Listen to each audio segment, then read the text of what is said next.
All righty. Good morning, everybody. Good morning. Good morning. Good morning. Glenn Daniels here with our guest today, Andrew Lee. Now, Andrew, if you look at him, he's all chipper and powerful. But I know a secret we discovered in our pre-talk. He's got twin three-year-olds that he had to get off to school this morning. You got to look at him and say, "How do you have that energy after those?" I know I have a three-year-old grandson, and he wears you out. And I can just imagine two twins saying, "I don't want to go. I don't want to go." So, And that's right. And we've got one more on the way. So oh no. August on August 6th, the third girl will join the family. So we're very excited, and it'll take a lot of coffee to keep us going. Yeah, but now you have four girls working against you. No, I'm just That's right.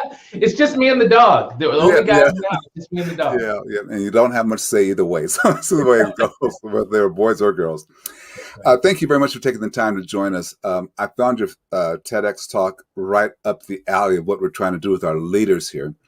But also, I realize that it's going to help a lot of people prepare themselves for becoming that rock star that somebody wants to use. So even if you're not a leader or you want to be a leader or you want to work for a great company, your TEDx talk is where it should go.